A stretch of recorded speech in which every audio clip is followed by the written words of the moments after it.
Assalamualaikum warahmatullahi wabarakatuh. Saya di sini Ahmad Bukhari. Saya pada kali ini akan membahas mengenai soal SKD. SKD itu apa sih? Itu seleksi kompetensi dasar. Nah, SKD ini menjadi syarat yang wajib yang harus dilewati oleh calon PNS atau mereka yang ingin mengikuti sekolah kedinasannya. Jadi syarat untuk masuk sekolah kedinasan yaitu harus lulus di SKD-nya.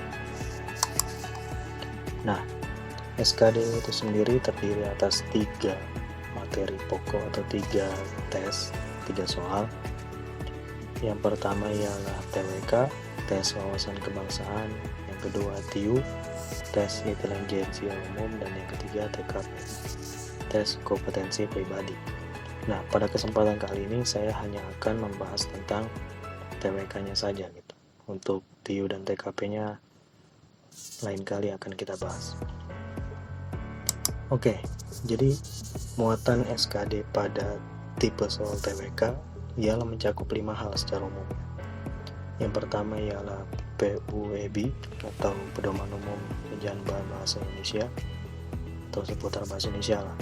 Yang kedua tentang Pancasila, baik dari maknanya, sejarahnya, dan sebagainya sampai penerapannya ya. Ketiga Undang-Undang Dasar 45 dari mulai sejarahnya, penerapannya, dan aturan-aturannya yang ada.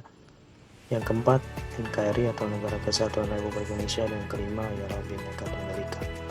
Jadi muatan TWK pada SKD itu tidak jauh dari 5 bahasan ini. Oke, kita langsung aja ke simulasi contoh soal yang pertama. Soal yang nomor 1 ialah nilai yang sesungguhnya dilaksanakan dalam kehidupan sehari-hari, baik dalam kehidupan bermasyarakat, berbangsa, dan bernegara, termasuk dalam nilai A. Instrumental, B. Nilai dasar, C. Nilai basis, D. Realitas, dan E. Material.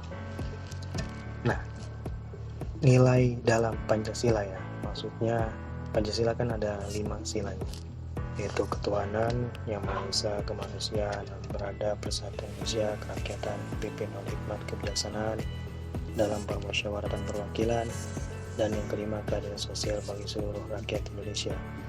Nah, secara umum, secara teori, dalam Pancasila itu terdapat 3 nilai. Langsung kita bahas saja. Ada yang dinamakan nilai dasar.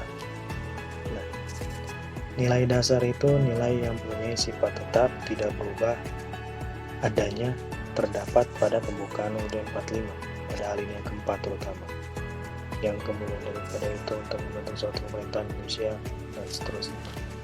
Nah, nilai-nilai itu nilai ketuhanan sila pertama, kemanusiaan sila kedua, persatuan sila ketiga, kerakyatan sila keempat, dan yang kelima keadilan sosial sila kelima. Nah, itu nilai dasar. Jadi nilai dasar itu yang kalian harus ingat adanya di pembukaan Undang-Undang Dasar 45. Nilainya tetap tidak berubah. Ya, nilai-nilai itu yang 5 itu. Dan yang kedua, nilai instrumental. Nilai instrumental itu penjabaran dari nilai dasar. Jadi yang 5 nilai tadi, ketuhanan, kemanusiaan, persatuan, kerakyatan, keadilan sosial, dijabarkan lebih lanjut di dalam batang tubuh. Kalau dalam Undang-Undang Dasar sebelum amandemen dinamakan batang tubuh. Akan tetapi setelah diamandemen namanya berubah menjadi pasal-pasal. Nah, nilai yang 5 tadi itu dijabarkan lebih lanjut ke dalam pasal-pasal Undang-Undang Dasar 45. Dari mulai pasal 1 sampai pasal 37. Jadi nanti kita akan bahas beberapa pasal di dalam Undang-Undang Dasar 45 setelah diamandemen ataupun sebelum diamandemen. Nah, dan peraturan perundang-undangan lainnya. Yang dimaksud peraturan perundang-undangan lainnya ini ialah peraturan yang berada di bawah hierarki dari Undang-Undang Dasar 45. Urutan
Oke, jadi jawabannya apa?